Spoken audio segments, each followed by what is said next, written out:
Ángela, te dejo en uso. Bueno, muchas gracias por la invitación.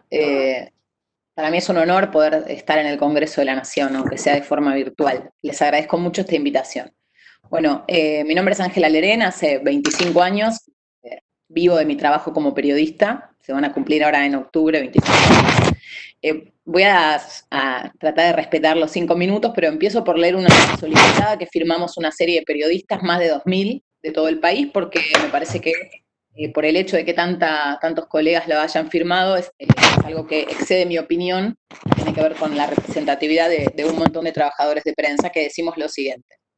¿Creemos que las y los periodistas somos víctimas de campañas de difamación y presiones, como sostiene un comunicado reciente de periodistas y empresarios de medios de comunicación? Las y los abajo firmantes, periodistas de medios privados, públicos, autogestivos y comunitarios, desocupadas y desocupados, así como también analistas de los medios de comunicación e integrantes de entidades vinculadas al estudio y la agremiación, creemos que las y los periodistas, como toda la ciudadanía, estamos sometidos al escrutinio público y a la ley. No tenemos privilegios, y no toda crítica, por exagerada o injusta que sea, puede ser considerada como un ataque a la libertad de expresión.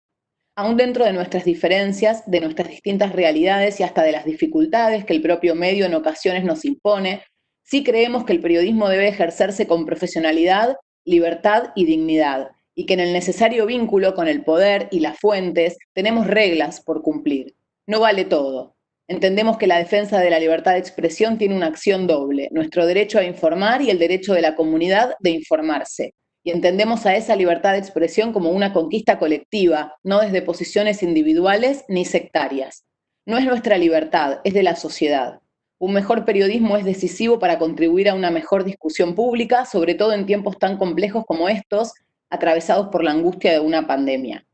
Aquí termina la solicitada, la firmamos más de 2000 trabajadores y trabajadoras de prensa. Es importante para mí decirles que circuló por todo el país y que circuló también por compañeros y compañeras que no están en los grandes medios, que no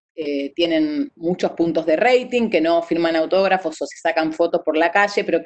cuya opinión y cuyo trabajo cotidiano es tan valioso como de otras personas que ocupamos lugares privilegiados, porque yo también ocupo un lugar privilegiado, y que a veces nos arrogamos el derecho o la representatividad de todos los demás trabajadores de prensa, y en este caso quisimos recorrer todas las redacciones del país, todas las empresas periodísticas y todos los medios autogestivos también para recoger firmas, y sumamos más de 2000. Hay más de 2000 trabajadores de prensa que piensan esto. En ese sentido, considero que muchas veces la libertad de expresión, esto ya es una opinión mía, parece que fuera privilegio de una élite de periodistas, como decía, de por ahí los más favorecidos o los que tienen más dinero, que tienen fama, que tienen espacios de más visibilidad. Y sinceramente creo que quiero plantear aquí en la Comisión de Libertad de Expresión que deberíamos mirar un poco más allá de lo que nos sucede a los más visibles, o en este caso a quienes hicieron denuncias que a lo mejor generaron esta reunión. Y quiero contar, por ejemplo, cosas que le pasan a los trabajadores de prensa comunes y corrientes, los que no se sacan fotos por la calle con fans. Hace 4 años, por ejemplo, una patota ocupó la redacción del diario Tiempo Argentino, un diario cooperativo, les rompió los equipos, expulsó a los periodistas que estaban allí y por la fuerza tuvieron que reingresar nuestros compañeros periodistas. Es el ataque, considero, más importante contra un medio de comunicación de la democracia. Si alguno recuerda otro de esta última etapa de democracia, me lo cuenta, porque creo que no hay. Y en ese caso no sentimos los trabajadores de prensa una solidaridad masiva por parte de todo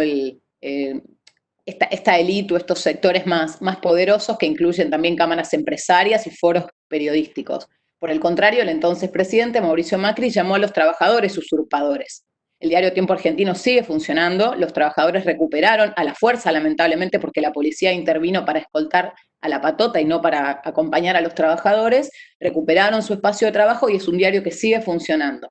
50 periodistas fueron agredidos, lastimados o sus equipos fueron rotos en manifestaciones durante los últimos 4 años. 4.500 puestos de trabajo se perdieron en la etapa anterior, en el gobierno anterior. Cerraron empresas sin pagar indemnizaciones y se pagaron salarios en cuotas. Esto es lo que les pasa a los trabajadores de prensa que no tienen cámara ni pueden convocar reuniones de la Comisión de Libertad de Expresión. En Telam echaron a 354 trabajadores. Hernán Lombardi, entonces responsable de los medios nacionales, lo celebró con la frase «ganó el periodismo». La justicia le dio la razón a los trabajadores, no se puede despedir un porcentaje tan alto de trabajadores de una empresa sin un proceso preventivo de crisis. Eran despidos ilegales, la justicia les dio la razón. En Clarín hubo 65 trabajadores despedidos y sus tareas se distribuyen en el resto de los trabajadores, es decir, se echa a 65 personas, pero no se contrata gente nueva para hacerse cargo de esas tareas, sino que se le endilga a quienes ya están totalmente desbordados de tareas.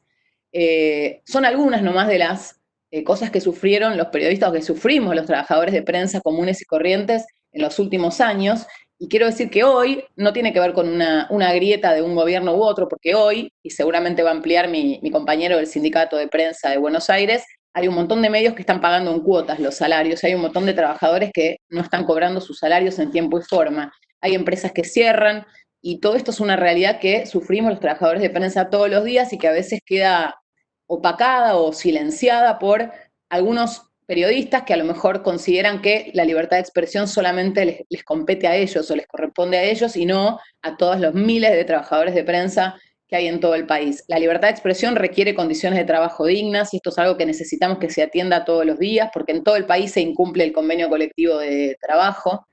y eso es algo de lo que quería decir. Por otro lado, la libertad de expresión no es un ticket para que valga todo, hay respeto, hay que respetar a las fuentes, hay que tener determinadas reglas en el vínculo con las fuentes, hay que tener un respeto por la dignidad de las personas a las que se alude, incluso personas que no nos agradan. Y en ese sentido también, y ya estoy por terminar, falta poquito, quería traer algunos pactos que están incluidos en la Constitución Nacional, que tienen rango constitucional y que dicen cosas como lo siguiente. El Pacto San José de Costa Rica, prometo que voy a ser breve, que está incluido en la Constitución desde el año 84, dice que toda persona tiene derecho a la libertad de pensamiento y de expresión, pero que debe respetar los derechos y la reputación de los demás. Y esto es algo que creo que es muy importante y a veces los periodistas no rendimos cuentas. Nos arrogamos el derecho a la libertad de expresión, pero no rendimos cuentas de las consecuencias de nuestros actos. Y atención, porque en este artículo 13 del Pacto San José de Costa Rica dice: estará prohibida por ley toda propaganda en favor de la guerra y toda apología del odio nacional, racial o religioso que constituyen incitaciones a la violencia o cualquier persona o grupo de personas por ningún motivo, inclusive los de raza, color, religión, idioma u origen nacional. Aquí lamentablemente sufrimos muchísimas expresiones de odio de parte de comunicadores que no rinden cuentas por eso,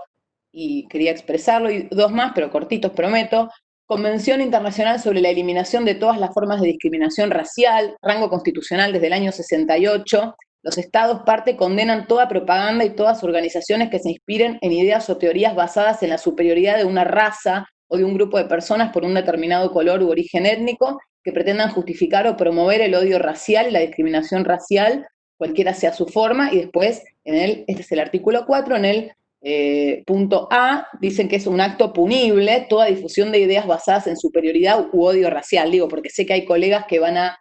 alegar ser perseguidos, y yo quiero señalar que está mal incitar el odio racial, étnico, religioso o de género. Y aquí lo último que voy a decir: las formas de discriminación contra la mujer, una convención para eliminar las formas de discriminación contra la mujer incorporada a la Constitución Nacional en el año 1985, que dice: los estados partes condenan la discriminación contra la mujer en todas sus formas, convienen en seguir por todos los medios apropiados y sin dilaciones una política encaminada a eliminar la discriminación contra la mujer, y dice en el punto E de este artículo 2, tomar todas las medidas apropiadas para eliminar la discriminación contra la mujer practicada por cualesquiera personas, organizaciones o empresas. Y lamentablemente tenemos colegas que discriminan a las mujeres con sus dichos, que incitan al odio por género, por clase, por religión, por etnia, y algunos van a participar hoy en esta comisión, entonces no quería dejar de señalarlo porque tenemos reglas que cumplir y cuando no cumplimos esas reglas tenemos que responder por eso, y eso no es una persecución contra la prensa. Y por último, también lamentablemente hay integrantes de la Cámara de Diputados que agreden muchas veces por cuestiones de género, por ejemplo, y en ese sentido me quiero solidarizar con Rosario Ayerdi, compañera de Perfil, editora de Política de Perfil, que fue por una persona que está en este grupo y que hasta hace un rato no estaba con la cámara, pero estaba conectado, que es el diputado Fernando Iglesias, que la agredió con una cuestión que incluye el género, alegando que ella tenía un romance con un político, involucrando su vida sexoafectiva para atacarla, y eso también lo quería señalar, porque la libertad de expresión no incluye poder decir cualquier cosa, y esto también tiene que ver con los diputados, las diputadas, los senadores, las senadoras no pueden decir cualquier cosa en cualquier contexto, tampoco los presidentes, tampoco los ministros, pero a veces parece que cuanto más grande, cuanto más importante es el nombre de la persona que se siente afectada, más revuelo genera, y bueno, hay un montón de periodistas en todo el país que se sienten afectados por cuestiones que no tienen que ver con símbolos, sino que tienen que ver con cuestiones materiales, con agresiones concretas, y eso también lo quería traer aquí a esta comisión. Les agradezco mucho la invitación, me voy a quedar un rato más escuchando y después me tengo que ir a cocinar para mis 3 hijos, esa es mi tarea del mediodía, pero les agradezco mucho que me hayan dado la posibilidad de expresarme aquí.